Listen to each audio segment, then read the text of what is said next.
Hi guys and welcome to my review of Haikyuu chapter 277. To sum up my feelings about this chapter, I feel absolutely betrayed. All of my expectations for this chapter, like just reading through it, I was like, oh yes, oh no, oh yes, oh my god, why?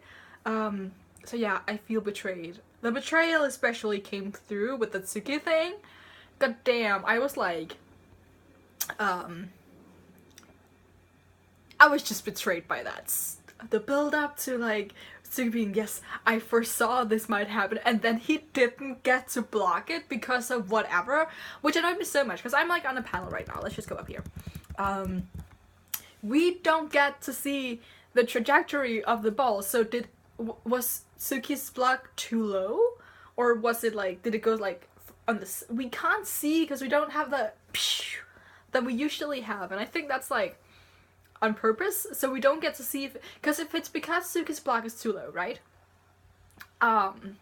This means that he just has to keep working on the thing that Kakeyama told him like last arc, where he was like, you can jump higher than that, which means that it's Tsuki who can improve.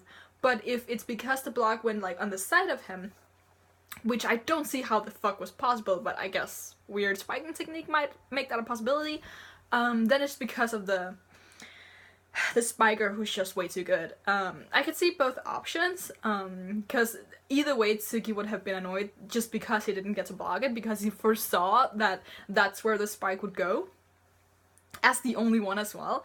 And just the little thing at the end where the spiker, I'm just gonna ignore their names for now. Like, I know the Mia twins and that's it. I hate names. He was like, oh, you're still a good blogger, and Tsuki was just like, fuck off. that was great, but still, like, you can see Tsuki just being so annoyed, especially now where he cares about volleyball. It's still so great. I'll never be over the Shiratori Summer match. It'll always be a thing for me. My favorite thing ever, probably, in a Haikyuu. Who knows? Anything that says, like, Tsuki character development is my favorite thing until the next moment comes along. Anyway. I felt betrayed by that.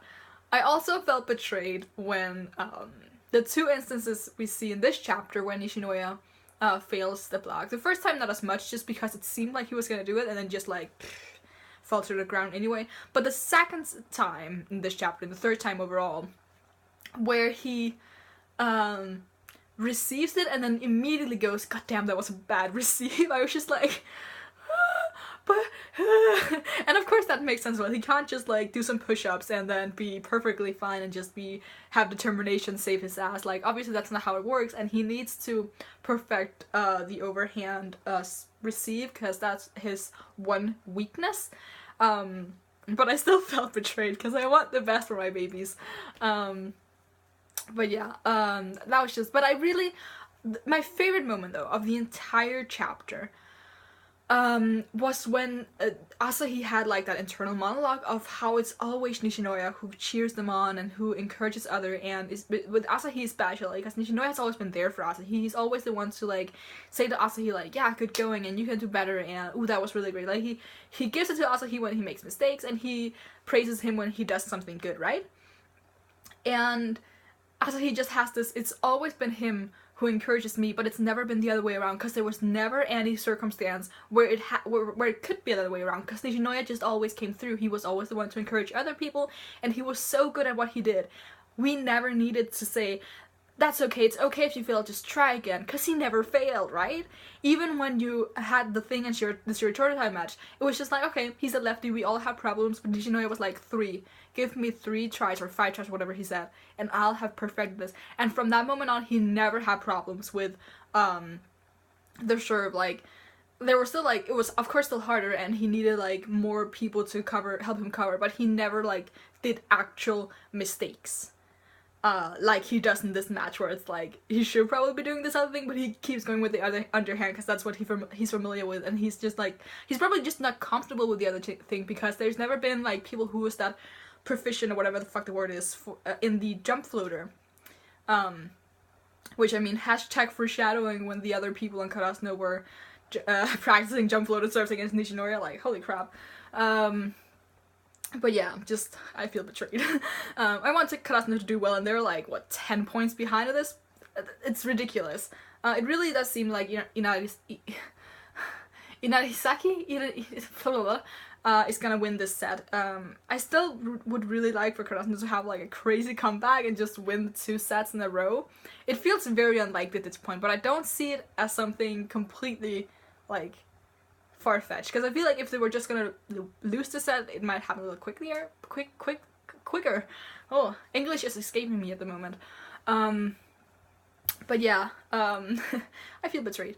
I feel like I'm missing something here. Blah blah blah blah blah. Oh yeah, right.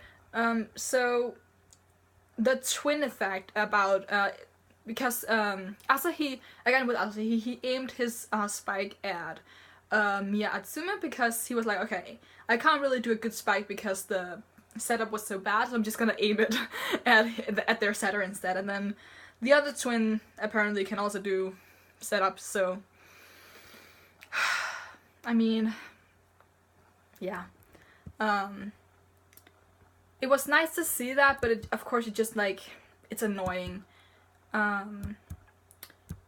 Yeah, I think that's basically everything. We just have people talk about how bad it is that, like, it's bad that their libero is crumbling, because I talked with Asa, he was like, he's our mental support and all that, and of course it's just like, if the first receive is off, then everything is off.